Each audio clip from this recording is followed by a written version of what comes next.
doing a server install. We're actually going to bring in two physicals. We're going to slap them in the rack to the left.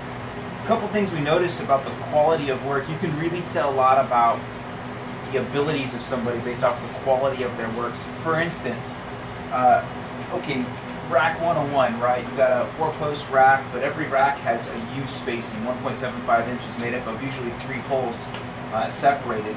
And the 3 holes are evenly spaced within the U, sometimes just 2 holes. And then the adjacent U has a smaller gap between the screws. And that's because devices, you can come closer here, devices like this guy is a 1U device. And so it would install within the 3 holes. Well, anytime you can see this kind of a situation, either there's some kind of funky mounting going on, or the person did not realize what a U is. So in this case, there is a U happening right here. 1, 2, 3. These 3 holes make up 1 U. The next U starts right here. So this device could go here, it could go here, or it could go here. But he installed it kind of in the halfway spot, or whoever the previous IT person was. Why did he do that? There's no logical reason why he would have done that. There's plenty of space in this setup. This is again happening here. This is a 2U keyboard tray, keyboard shelf. 2U, right? Well, your U spacing, here's the gap between your U's. So here's a U, here's a U. He mounted it inside the middle of the U. Not at the bottom, not at the top, in the middle. Creates an odd gap rather than utilizing the spacing. The same thing is happening over here with the installation of our equipment. You're going to have these odd spacings because he didn't know how to mount his U's. So this, oh, there's another thing on the back here.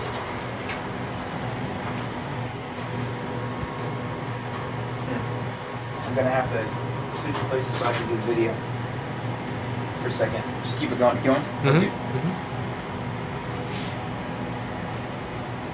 So in the back, we have our posts, which are pulled forward. It's really like a telco rack. It should be all the way back for this equipment.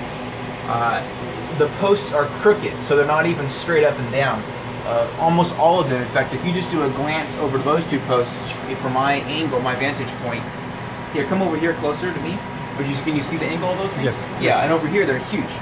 So it didn't go straight. Doesn't really know how it was installing. Now in this case, in order to install our new servers, we're actually going to put them on rails instead of being fixed mount. Well, the rails won't install because these 2 posts are not far enough back for the back piece of the rail to mount on. Okay, so we can adjust it. They can unbolt and move back. But check this out. There's a cord here for an APC that's routed through the rack, which means this post cannot come all the way back because there's a cable here. Okay, we can move the cable, right? Well, the cable is installed underneath the rack. It's underneath the rack, and if you look at the size of the connector, right, look at how big these are. And it's over here. So if I unplug it, it's a twist lock. If I unplug that guy, it ain't gonna fit under the rack. So did the guy set the whole rack directly on top of the power cord? Did he tilt the rack forward to install this? This is absurd.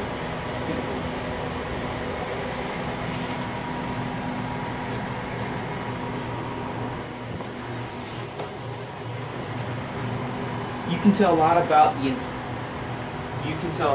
the person installing their equipment. Now let me ask you this. If this is just how the physical install is, the digital configuration of your server, of your shares, of your data, of your passwords, of the security, of the firewall, of the backup, every piece of it, do you expect it to be better than just the very simple, obvious, clear aesthetic part? This is what you can touch and see. The digital stuff's what you can't see. So what else is not set up correctly? It's kind of like a house. If you see a real dirty house in the front yard, lawn's not mowed, stuff's not taken care of, it's a mess, how do you think the inside of the house looks? What kind of people are they? No disrespect to someone who doesn't want to keep their yard clean, but you can tell a lot about a person by how tidy they keep stuff. By how well it's installed, you can get a real good idea of how well the digital stuff is done. I don't trust this, I don't touch the digital part. You can learn a lot by how it looks.